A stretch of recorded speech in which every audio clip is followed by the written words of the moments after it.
bienvenue à tous. J'aimerais parler sur la tentation d'abandonner Dieu. Dans Jérémie, chapitre 2 et au verset 13, il est écrit « Car mon peuple a commis un double péché. Ils m'ont abandonné, moi qui suis une source d'eau vive, pour se creuser des citernes crevassées, qui ne retiennent pas l'eau. Israël est-il un esclave acheté ou né dans la maison? Pourquoi donc devient-il une proie? Contre lui, les lionceaux rugissent, poussent leurs cris, et ils ravagent son pays. Ses villes sont brûlées, il n'y a plus d'habitants. Même les enfants de Noph et de Tachpanès te briseront le sommet de la tête. Cela ne t'arrive-t-il pas parce que tu as abandonné l'Éternel ton Dieu lorsqu'il te dirigeait dans la bonne voie? Et maintenant, qu'as-tu à faire d'aller en Égypte pour boire l'eau du Nil? Qu'as-tu à faire d'aller en Assyrie pour boire l'eau du fleuve? Ta méchanceté te châtiera et ton infidélité te punira. Tu sauras et tu verras que c'est une chose mauvaise et amère d'abandonner l'Éternel ton Dieu et de n'avoir de moi aucune crainte, dit le Seigneur, l'Éternel des armées. Amen. Nous connaissons tous des chrétiens qui ont un temps suivi le Seigneur et puis qui ont lâché la main de Dieu, qui ont abandonné le Seigneur et qui sont retournés dans le monde. Ils étaient même parfois investis dans des services, ils pouvaient avoir des responsabilités, ils pouvaient même être des modèles pour les autres, mais ils ont tout lâché et sont retournés à leurs occupations qu'ils avaient même avant de connaître le Seigneur. Et peut-être il vous est même arrivé à vous-même d'avoir la pensée d'abandonner le Seigneur, de repartir en arrière parce que vous avez été usé, fatigué, parce que vous avez été malade, parce que vous avez été découragé par une attitude d'un chrétien, d'une chrétienne qui vous a blessé, parce que vous avez été déçu de Dieu, parce que Dieu n'a pas répondu comme vous le vouliez à la prière. Et la tentation, c'est d'abandonner, de lâcher la main de Dieu. Pourquoi certains abandonnent-ils Dieu? Quels sont les pièges qui sont sur notre route que Satan a placés pour nous faire abandonner Dieu? Il nous faut être vigilants et persévérer jusqu'au bout. Celui qui persévérera jusqu'à la fin sera sauvé. Ça, c'est notre part. Et nous devons tenir ferme jusqu'à notre dernier jour et jusqu'au retour du Seigneur. Le premier point que je voulais voir avec vous, c'est d'abord l'œuvre du tentateur dans 2 Corinthiens chapitre 2, verset 10. C'est Paul qui dit ceci. « Or, à vous qui pardonnez, je pardonne aussi. Et ce que j'ai pardonné, si j'ai pardonné quelque chose, c'est à cause de vous en présence de Christ, afin de ne pas laisser à Satan l'avantage sur nous, car nous n'ignorons pas ses desseins. » Une autre traduction dit ceci, « Afin que nous ne soyons pas dupes de Satan, car nous n'ignorons pas ses intentions. » Voilà que Paul nous avertit sur notre adversaire qui, 7 jours sur 7, 24 heures sur 24, il s'efforce de nuire aux enfants de Dieu. C'est lui, nous n'ignorons pas ses desseins. Alors il s'approchera de vous, on le voit dans le récit de la tentation, le texte dit que le diable s'étant approché de Jésus. Il s'approche pour tenter. Beaucoup de chrétiens pensent que maintenant que je suis chrétien, le diable va me laisser tranquille, Satan va se tenir à l'écart, mais on voit qu'il s'est approché de Jésus. On voit qu'il a eu l'audace de s'approcher de Jésus. S'il l'a fait pour Jésus, il essaiera de le faire pour chacun de nous. Pourquoi s'approche-t-il? Bien pour semer des mauvaises pensées, des pensées de doute, des pensées d'incrédulité, des pensées qui nous éloignent de Dieu. Il l'a fait pour Pierre, par exemple, quand il a semé dans la pensée de Pierre d'arrêter Jésus lorsqu'il voulait aller à la croix et qu'il annonçait son sacrifice. Il va vous semer des pensées pour vous détourner de Dieu. Il va semer des pensées pour vous donner des mauvais conseils, pour vous égarer, pour vous perdre dans le monde, pour vous attacher aux choses futiles de ce monde. Ça, c'est l'œuvre du tentateur. Donc, Paul nous rappelle que nous avons un ennemi numéro 1 qui s'appelle Satan et que nous devons être vigilants à son égard parce qu'il fera tout pour nous faire abandonner le Seigneur. Deuxièmement, Satan nous montrera toujours la difficulté de la situation présente. C'est-à-dire qu'il vous encouragera à regarder en arrière, à votre passé, à regretter le passé. Luc 9, 62, c'est Jésus qui dit « Quiconque met la main à la charrue et regarde en arrière n'est pas propre au royaume de Dieu. » Voilà ce que l'ennemi désire faire pour chaque croyant, c'est nous faire regarder en arrière, nous faire regretter le passé. Et on pense au passé et on trouve qu'autrefois, c'était mieux et on avait moins de problèmes et puis finalement, on s'en sortait mieux, etc.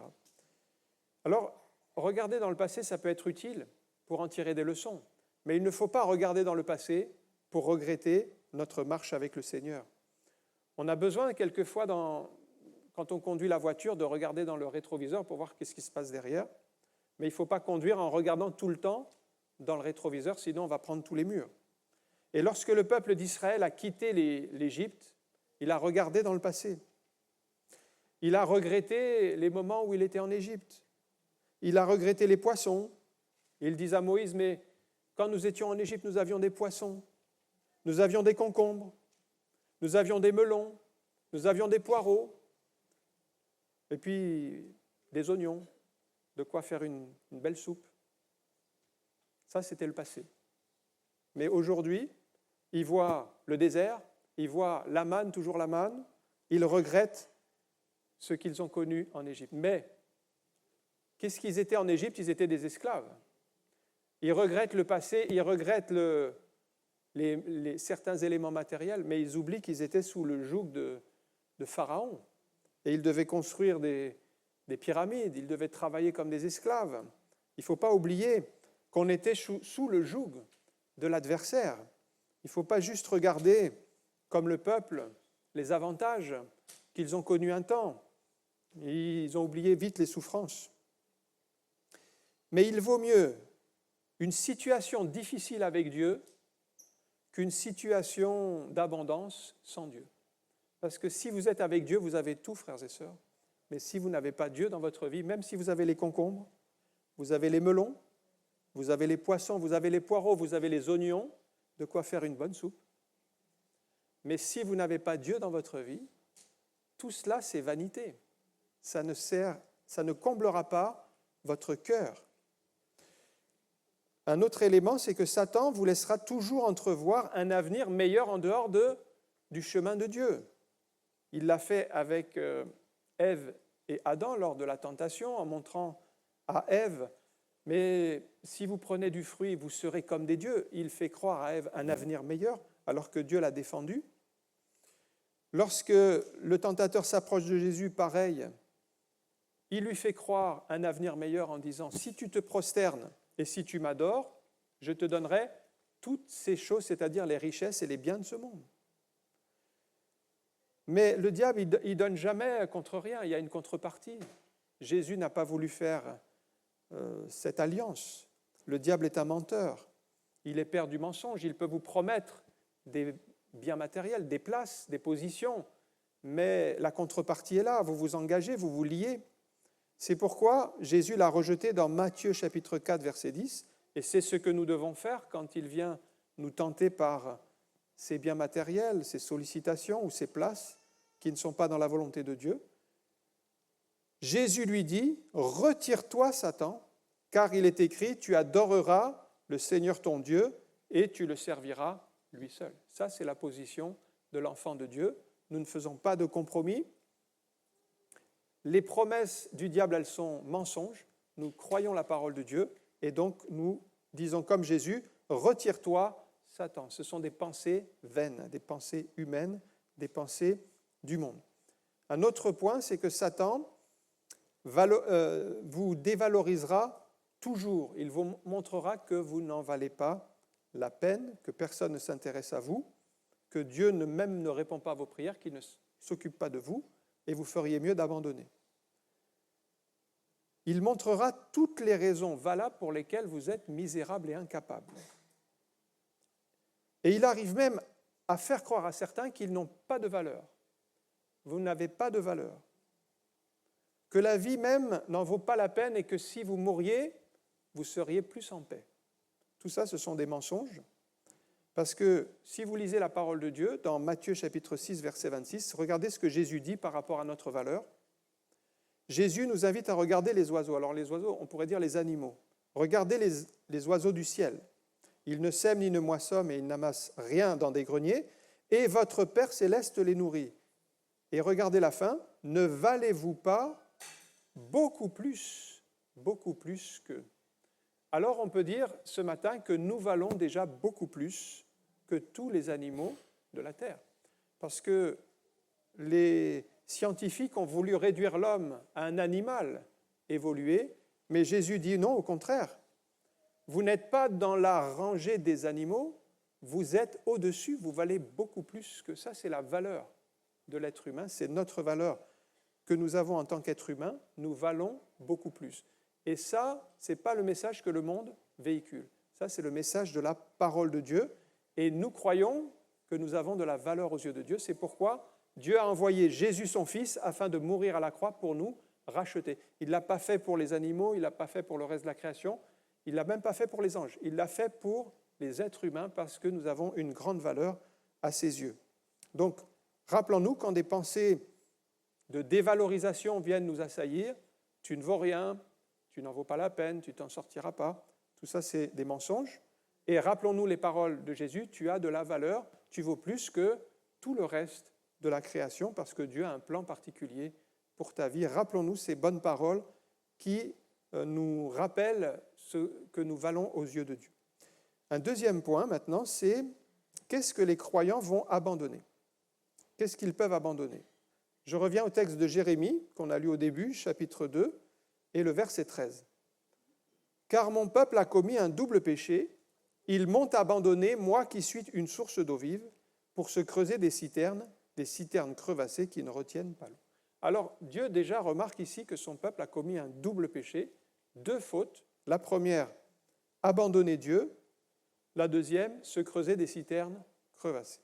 Concernant l'abandon de Dieu, Dieu dit « Vous m'avez abandonné, moi qui suis la seule source d'eau vive. » Il n'y a que Dieu qui peut nous désaltérer dans le désert de ce monde. C'est la seule source d'eau vive, une source spirituelle. Il n'y a pas de distractions qui vont vous désaltérer comme Dieu. Il n'y a pas de plaisir de ce monde. Rien ne pourra vous combler. Seul Dieu est la source d'eau vive qui va combler votre âme. Et on a besoin de cette eau pure. Voyez, le monde, il déverse une eau souillée en permanence pour abreuver l'âme des gens. Et la plupart, ils n'ont que ça. Mais nous connaissons la seule source d'eau vive. C'est pour ça que nous avons raison de venir à Dieu. Lui va combler votre âme. Il va vous donner cette eau spirituelle et pure, la parole de Dieu qui va vous fortifier. Mais premier péché, ils ont abandonné Dieu, alors que c'est la seule source d'eau vive. Et puis ils se sont creusés leur propre citerne pour chercher leur eau. Alors c'est quoi une citerne? C'est vous avez creusé dans le sol pour chercher une eau. Mais cette eau, elle ne sera jamais aussi pure que celle de Dieu. Vous cherchez dans le monde, vous cherchez à satisfaire votre âme. Mais c'est des citernes crevassées, c'est-à-dire que cette eau-là ne tiendra pas et ne vous désaltérera pas. C'est-à-dire vous allez semer, mais vous n'allez pas récolter. Ce que vous allez profiter ne va pas combler votre vie, c'est crevassé, ça s'enfuit. Et si vous abandonnez Dieu, il y aura toujours des conséquences. Je viens au verset 17, toujours dans notre texte de Jérémie, chapitre 2. « Car cela ne t'arrive-t-il pas parce que tu as abandonné l'Éternel ton Dieu lorsqu'il te dirigeait dans la bonne voie ?» Voilà la conséquence. Ils ont abandonné Dieu, pourtant Dieu les dirigeait sur la bonne voie, dans la bonne direction pour les sauver, pour les bénir, mais ils ont préféré abandonner Dieu et ils se sont égarés. Donc la conséquence, si vous abandonnez Dieu, vous allez vous égarer dans le monde. Et notre responsabilité, c'est toujours de revenir à la parole de Dieu, de veiller, de prier, d'être en communion avec Dieu. On sait très bien qu'avec le temps, un certain relâchement peut s'introduire. Et ça, c'est à nous de veiller. C'est-à-dire, nous devons être disciplinés, nous devons être des disciples à l'école de Christ.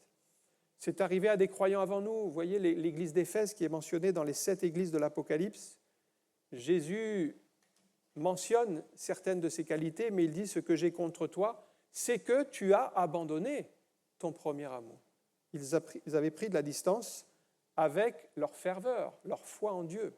Et tout cela avait généré une église qui s'était renfermée sur elle-même, qui s'était donc isolée.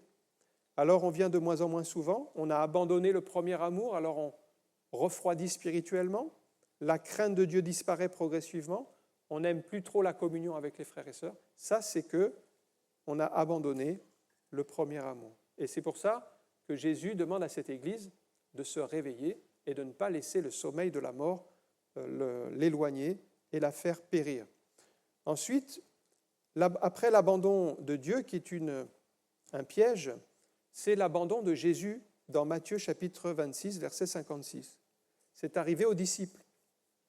Mais tout cela est arrivé afin que les écrits des prophètes soient accomplis. Alors tous les disciples l'abandonnèrent, il s'agit de Jésus, et ils prirent la fuite. Ah, les disciples. Ils ont quand même suivi 3 ans le Seigneur, ils ont bénéficié de ses enseignements, ils ont connu son amour, sa grâce, ses miracles, les guérisons, ils ont vu sa puissance, ils ont vu sa gloire, tout. Je pense que sincèrement, aucun des disciples ne pensait un jour abandonner le Seigneur, parce qu'ils étaient déterminés à le suivre jusqu'au bout. Mais quand Jésus a donné sa vie, qu'il a prié à Gethsémanée, puis qu'il a été arrêté par les soldats, la Bible dit que tous l'ont abandonné. Jamais ils auraient pensé que ça arriverait, jamais ils auraient pensé que Jésus serait arrêté, qu'il serait crucifié, mais tous l'ont abandonné. C'est-à-dire ils n'ont pas compris que Jésus était en train de donner sa vie pour le salut du monde. Ils n'ont pas compris le sens spirituel de la croix, parce que Jésus, quand il est mort à la croix, il a livré sa vie pour payer nos péchés. Ils n'ont pas compris ça. Ils ont vu une défaite. Alors, nous ne comprendrons pas toujours quand Dieu nous conduit. Il faut être assez humble. Il y a des passages que nous allons traverser que nous ne comprenons pas et nous disons « Mais pourquoi, Seigneur, telle chose m'arrive? Pourquoi tu n'as pas répondu? Pourquoi le Seigneur a résisté dans telle ou telle situation ?» Eh bien, nous devons accepter que nous devons suivre le Seigneur Jésus, même si nous ne comprenons pas ce qui arrive. Les disciples n'ont pas compris, ils ont abandonné. Eh bien, frères et sœurs, même si nous ne comprenons pas, nous ne devons pas abandonner et lâcher la main du Seigneur. Et ça nous arrivera dans notre vie chrétienne, des incompréhensions, des déceptions, des chocs, mais cela, en aucun cas, ne nous fera lâcher la main du Seigneur. Et ça, c'est une détermination. Un troisième verset, c'est 2 Timothée 4, 10, « Ceux qui abandonnent maintenant le service. Car Démas m'a abandonné, c'est Paul qui parle ici, par amour pour le siècle présent, il est parti pour Thessalonique. » Quand on parle de Démas, ce n'est pas juste un chrétien de l'Église lambda, c'est quelqu'un qui était un responsable spirituel avec Paul, un compagnon de service, quelqu'un donc qui était dans les leaders. Et il était au service. Mais le service exige certains sacrifices. On ne peut pas servir Dieu de manière légère. Et il y a un prix à payer pour servir le Seigneur, il faut être prêt à le payer, car nous devons servir le Seigneur. Mais Démas a payé le prix jusqu'à un certain point, et puis ça lui a coûté trop cher à un moment donné. L'amour du monde a repris le dessus, il a préféré suivre le monde, donc par amour pour le monde, le siècle présent, par amour pour les facilités du monde présent, parce que c'était trop dur à un moment donné, eh bien, il a quitté sa position de service, il a quitté son ministère, il était compagnon de l'apôtre Paul. Qu'est-ce qu'il est devenu après? On ne sait pas. On ne sait pas, on n'entend plus parler de Démas. On espère qu'il est revenu dans les voies du Seigneur, on ne sait pas. Mais en tout cas, c'était vraiment un croyant, il était serviteur dans la maison de Dieu et il a abandonné sa position parce que l'attraction du monde était plus forte dans sa vie que son amour pour Dieu. Et ça, c'est un vrai problème sur lequel nous devons veiller, c'est quand l'amour du monde devient plus fort que l'amour de Dieu dans notre vie. Et là, ça a des conséquences. eh bien, c'est que nous nous éloignons de Dieu et nous lâchons l'œuvre de Dieu.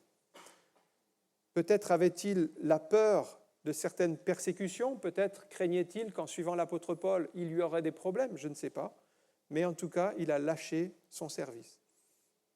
Un autre a été éprouvé, c'est le jeune homme riche qui vient vers Jésus en disant « Maître, que dois-je faire pour hériter la vie éternelle ?» Il est plein de bonnes dispositions, il veut suivre le Seigneur, mais il va vite abandonner quand Jésus lui dit « Si tu veux me suivre, tu vends tout ce que tu possèdes, tu le donnes aux pauvres, et puis viens et suis-moi. » Mais son amour pour l'argent était plus fort que son amour pour Jésus. Donc il a préféré prendre du recul, abandonner à ce moment-là, ne pas s'engager, parce qu'il a été éprouvé dans un point sensible de sa vie, ou peut-être pour lui c'était une idole, peut-être qu'il avait quelque chose à régler du côté de son cœur par rapport à l'argent. C'est Jésus qui dit que c'est mammon, c'est une idole, c'est quelque chose qui peut dominer dans notre vie. Et donc, ce jeune homme qui était riche et qui aurait pu suivre Jésus, ce n'était pas la richesse qui l'en empêchait, c'est plutôt son amour de l'argent qui l'a bloqué. Et ainsi, il a préféré retourner dans ses activités loin du Seigneur. Autre chose qui est parfois abandonnée, c'est les assemblées. Dans Hébreux chapitre 10, verset 25, c'est aussi un avertissement de l'auteur aux Hébreux. « N'abandonnons pas notre assemblée ». C'était des chrétiens qui avaient tendance à abandonner, à négliger les rassemblements, comme c'est la coutume de quelques-uns. Mais exhortons-nous réciproquement, et cela d'autant plus que vous voyez s'approcher le jour. Donc l'abandon des assemblées, ce n'est pas quelque chose de tout à fait nouveau, c'est quelque chose qu'on trouve déjà dans la première Église, parce qu'il y avait des chrétiens qui étaient faibles sur le plan spirituel et qui prenaient du large par rapport au rassemblement de l'Église et préféraient se tenir à distance. Mais quand on regarde la parole, on voit que Jésus a dit « Je bâtirai mon Église ». Jésus a voulu que nous nous rassemblions ensemble pour former l'Église. Alors c'est vrai qu'aujourd'hui c'est remis en question avec les nouvelles technologies, on a les églises virtuelles, les églises en ligne, on est à la maison, on peut suivre des cultes un peu partout. Alors c'est très pratique quand on est malade et qu'on ne peut pas se déplacer, mais ça a aussi un effet, on va dire pour certains, de se dire j'ai plus besoin de me rassembler finalement avec les autres puisque j'ai le même culte sans être présent. Alors c'est un petit peu faussé parce que, en tout cas, ce que Jésus a voulu, c'est qu'on se rassemble les uns les autres et pas qu'on soit à distance, derrière des écrans. La pensée de Dieu, c'était « Je bâtirai mon Église ». Nous sommes des pierres vivantes rassemblées pour former un édifice spirituel. Et le rassemblement des personnes, c'est ça en fait le sens premier de l'Église. Quand on dit « ecclésia », qui a donné le mot « église », « ecclésia » c'est le mot original en grec, ça veut dire « appeler hors d'eux », appelé à se rassembler dans un même lieu, une même localité, pour former le peuple de Dieu. On côtoie des caractères différents. Vous voyez, l'Église, ce n'est pas virtuel. L'Église, c'est la réalité. On a des caractères, on a des tempéraments, on se côtoie les uns les autres. C'est fortifiant, puis des fois, c'est un petit peu blessant. C'est ça, l'Église aussi, c'est exercer le fruit de l'Esprit. Dans l'Église, vous pouvez exercer la maîtrise de soi, par exemple. Ça, c'est bien dans l'Église, la maîtrise de soi. La patience. Combien de fois il faut être patient dans l'Église? Mais c'est vrai que tout ça, ça se vit dans le corps de Christ. Mais l'Église, c'est extraordinaire. L'Église, c'est le rassemblement du peuple de Dieu avec toutes ses différences. Et c'est là où on apprend à s'aimer les uns les autres avec nos différences. Peut-être vous avez été déçu par un chrétien ou une chrétienne, mais ça, c'est inévitable. Il n'y a pas d'église où il n'y a pas une déception quelque part. Mais par contre, nous pouvons aimer les frères et sœurs et passer par-dessus nos différences. Alors là, on vit l'Église. Quand on arrive à s'aimer et on n'est pas d'accord, on ne pense pas de la même manière, on a des avis complètement différents, on a des personnalités opposées, mais comme on a le même Seigneur, on s'aime par-dessus tout et on forme l'Église de Jésus-Christ. C'est ça l'Église. Ça, c'est le cœur de l'Église. Regardez ce que Jésus dit dans Jean 13, 34. Je vous laisse un commandement. Je vous donne un commandement nouveau. C'est Jésus qui parle. Aimez-vous les uns les autres comme je vous ai aimé. Vous aussi aimez-vous les uns les autres.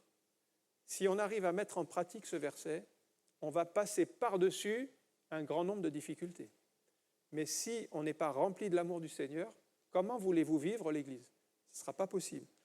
Donc prions le Seigneur pour mettre en pratique cette belle parole. Aimez-vous les uns les autres. Entre parenthèses, ce n'est pas un conseil que Jésus nous donne, mais c'est un ordre.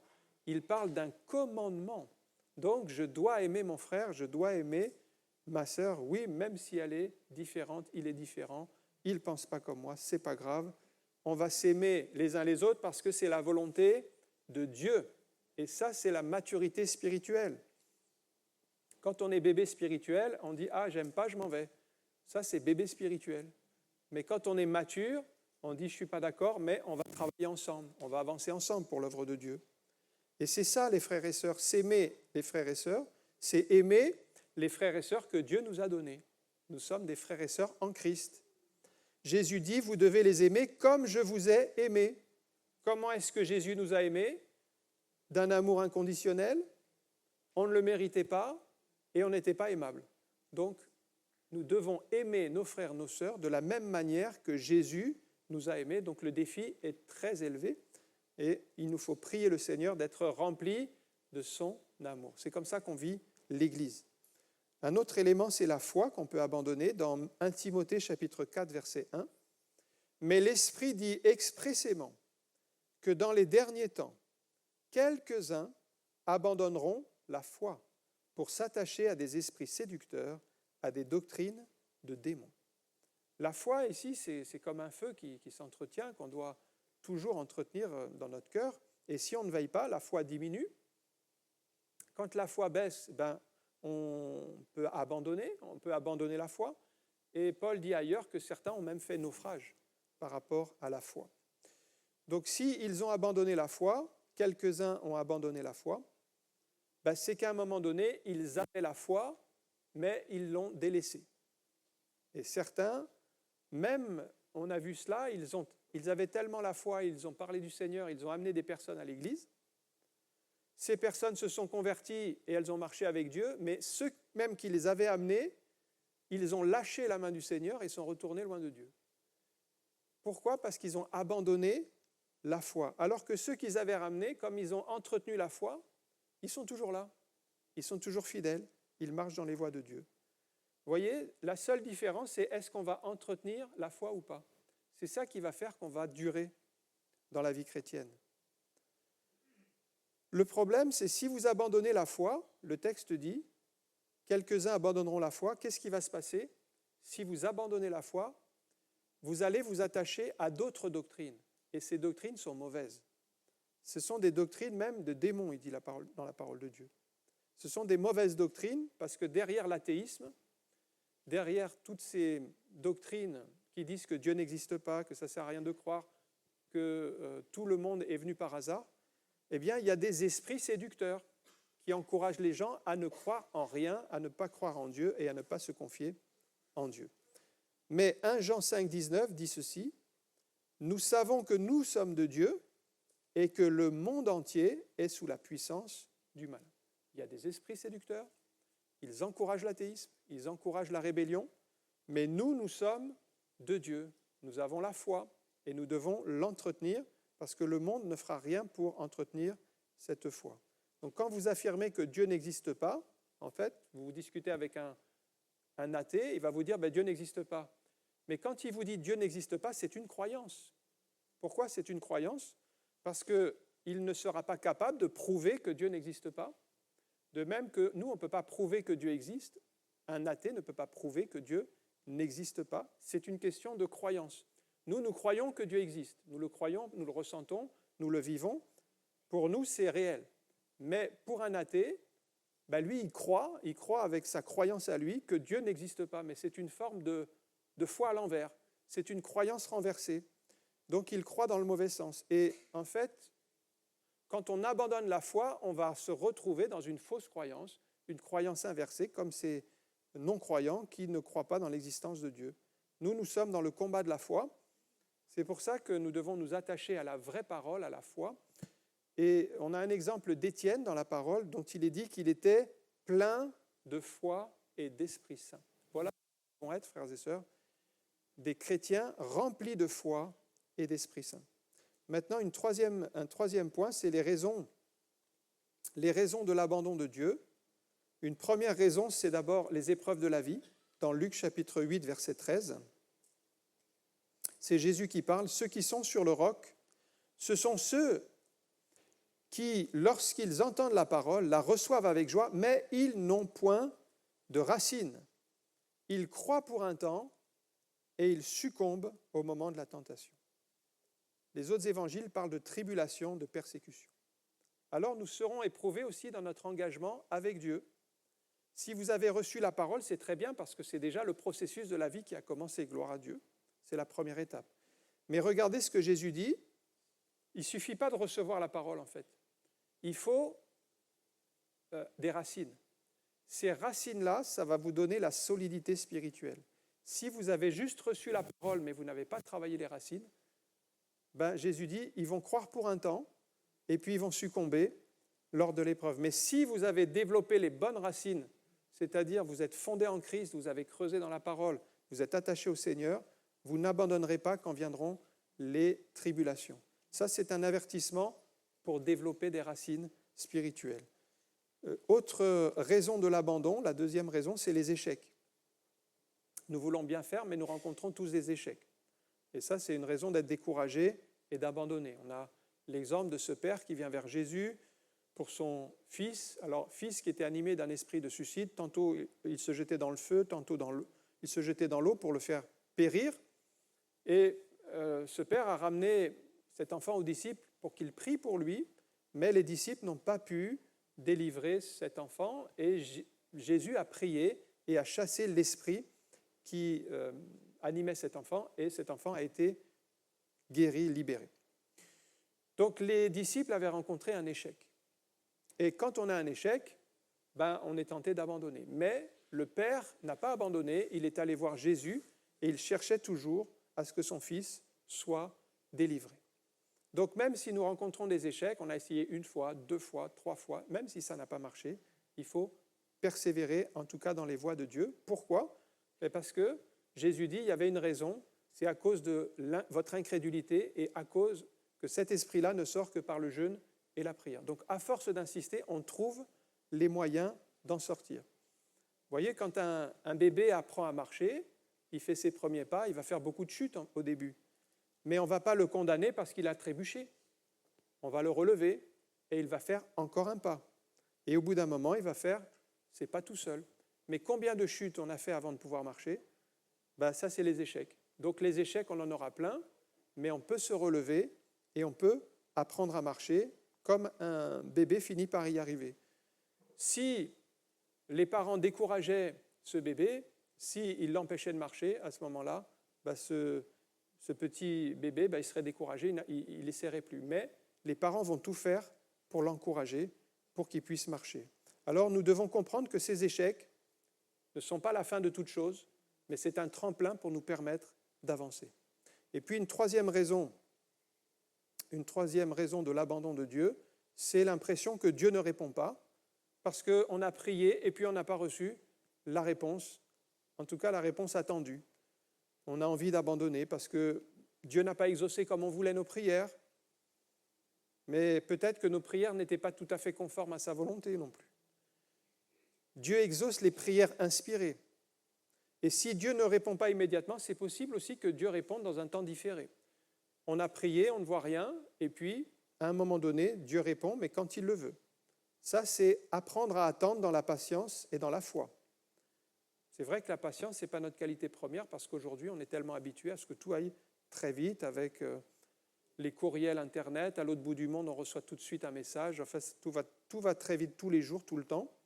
Donc, patienter ne serait-ce qu'une journée, 2 jours, 1 mois, ça devient quelque chose de pénible. Mais bon, Dieu nous fait apprendre la patience, comme il l'a fait pour Moïse. Il l'a rendu l'homme le plus patient de la terre.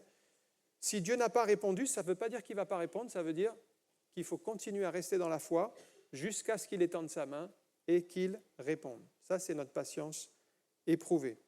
Et puis, Dieu aussi peut ne pas répondre à notre prière parce que ce n'est pas bon pour nous. Il faut l'accepter aussi. Ce n'est pas obligé que Dieu réponde à tous nos désirs non plus. Donc, on doit accepter que Dieu est tout-puissant, qu'il est le créateur du ciel et de la terre et que nous, on est sur la terre et on doit être à son école.